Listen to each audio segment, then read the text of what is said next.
Hey, let's go into Camelot music, shall we?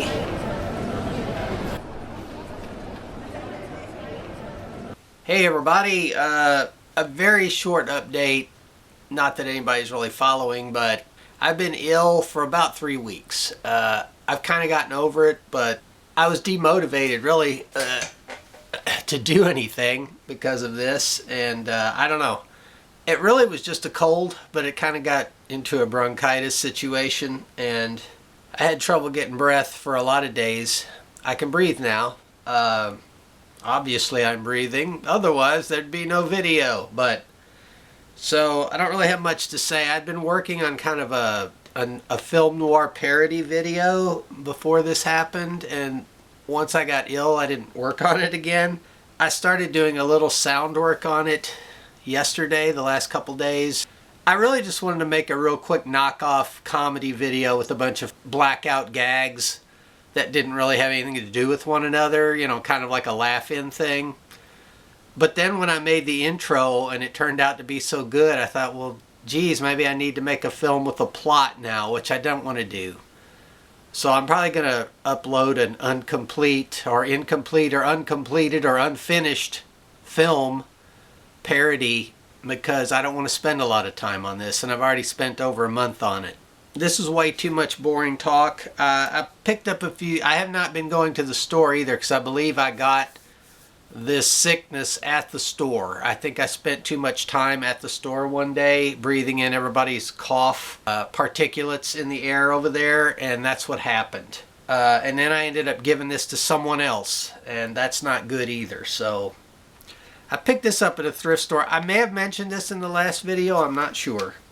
This is a West German pressing on London Decca, Tchaikovsky Symphony No. 5 with Riccardo Chailly and the Vienna Philharmonic. I might have mentioned this in the last video, I don't remember. This was 50 cents. This was a great deal. This is not a common one to run across, and I don't really need another Tchaikovsky Fifth, but I listened to it and it's quite animated. Pretty good performance, very well recorded. I had bought that to sell, but I liked it so much that I'm probably just going to end up keeping it. And again, not that I need yet another recording of that symphony, but it is kind of a nice, it has the smooth case from the early days of CD production, which shows you that it's very vintage. I got The Sun Also Rises by Hemingway. I've already read this book several years ago. I had a hardcover, I got rid of that, and I didn't have a copy in the collection. I basically bought this just to have it in the collection, because I have a pretty complete Hemingway collection except for this. It doesn't take up much room. It was $1.90 after my discount. And it's about as thin as you're going to get, which is what I'm looking for. I don't want a lot of shelf space, especially for books I've already read. I got this Taitian movie icons, Ingrid Bergman. These are very nicely printed books. I don't know if you're going to be able to see anything, but these are beautifully printed books. I didn't want this for me. I wanted to sell this. I thought it was $1. I thought it might be worth something, because I've sold Taitian books before, or Taitian books before. They're the most beautifully printed photo books out there, and I thought I might be able to sell this for some profit. I had no idea how much it would be worth. It's not worth much. But I'll still sell it, because I don't need this. I don't really want photo books per se. You know, now that we have access to movies, photo books are kind of antiquated in a way. The real prize today was this, Pyramid Illustrated History of the Movies and Movie Stars. This is Humphrey Bogart edition. These came out in the 70s. I love these. I love the silver marquee design on these. They're very vintage of that period, doing that kind of graphic design back then.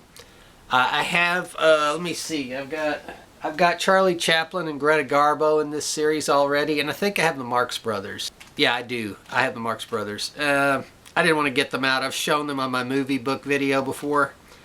I mean, they're just really nice. Good summaries of the career. And just the look of these. They're not very thick, and they're pretty comprehensive for what they are. I don't know if any of this is showing up, but this one's in nice shape. It's solidly bound. It was $1. And when you can find, these are actually worth money in a lot of cases. So, you know, theoretically, if I ever have to sell those, I have a nice little collection going. So that's that. Not the most compelling or exciting video today. But again, I've been working on and off on this film project using a lot of green screen. Some of it turned out okay. Most of it turned out terrible. So part of the comedy of the video is going to be how bad the green screen looks, I guess. So that's going to be it for today. Just an update. I've been a little ill, as I said. Just trying to get back in shape. So thank you. Well, apropos of nothing, or perhaps because it was never featured in any other video that I know of, I did get this box of DVD-Rs and CDRs at an estate sale about a month or so ago for $2. And it's got a lot of stuff in here. In fact, some of it I've already used. I pulled some that were in sleeves out of here. I've already used them for archiving. I'm archiving a lot of music right now. These are all blanks, and that's kind of nice. These have the cases with them. That's still sealed. People just abandon these formats. Now this is some photo paper from Staples, but I don't know what usage I'd have for that, but it was part of the box, so just went ahead and got that. I did want to make a quick mention. About 3 weeks ago, that 90-day copyright strike that we'd gotten from the Argentinian film company for all the Argentine films that we've been running for about 3 or 4 years with no trouble,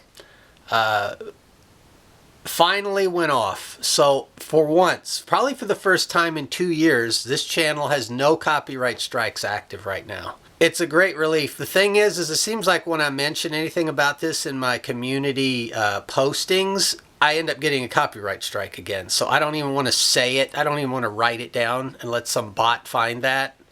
Of course, bots can listen to these videos as well. But yeah, I got copyright struck for the dumbest thing too last year. Like this little 10-second promo from the 90s on the Family Channel that is so ephemeral nobody even would know what it is, but some a-hole had the copyright strike that. You know, it was like, really? It's ephemeral media. It's not something that anybody's even using. It's just something that people might remember from TV. Anyway, I don't want... Yes, they own it. Okay, technically, legally, they own it. But what purpose does it serve to copyright strike something like that? The gist is that for about the first time in the last 2 years, there's no active copyright strikes on the channel. So I'm breathing a sigh of relief over that because I was at 2 out of 3. If you get 3, that's over. So 2 is the most you can get. You can only get 2. If you get 3, it's basically you're done. Especially a little channel like this. A little channel like this can't overcome that. You know, if you're a big giant channel, you'll get a lot of support from hundreds of thousands of viewers. I don't have hundreds of thousands of viewers. I have almost no viewers. And that's okay. I'm not trying to get massive numbers of viewers. I like to get some viewers. So anyway, that was the good news, and I hadn't said anything about it on the community board, which I wanted to, but then I'm like, let's not push it. Let's not get it out there because there might be some other greedy person who's going to try to do something. So, you know, this channel is not monetized. I don't make money on any of these clips, and some people have claimed their clips. They've made copyright claims, and they monetize the video, and any advertising revenue for those goes to them. And none of that would have ever gone to me anyway, because I'm not officially monetized by the partner program. I was asked to apply for it when I hit 1,000 subscribers. And I didn't do it because you still have to go through an acceptance process, and I didn't want to do that. I didn't want to have to submit things, only to find out that because I have a lot of reused material, that I wouldn't get accepted anyway. And I don't want to make money on a channel where I have a lot of reused materials. I would only want to make money on this channel if it was all original videos. I have a lot of original videos on here, like this one right here, but nobody watches these. YouTube doesn't care about these. They like that you watch the reused material, but they don't want to pay me for it, and I don't want to accept payment for it because that is not my material. I'm fine with that.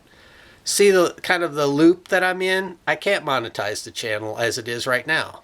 So I didn't bother to apply for the monetization program. The point of saying all that is that these people who are copyright striking me, I'm not making money on your film. So basically the smartest move would be to monetize the video, make a claim on my video rather than a strike, and you can realize the profit from that movie. But instead of doing that, they had to take the most draconian course, of course. And the funny thing is I see people running these movies. They don't have a license to run those films.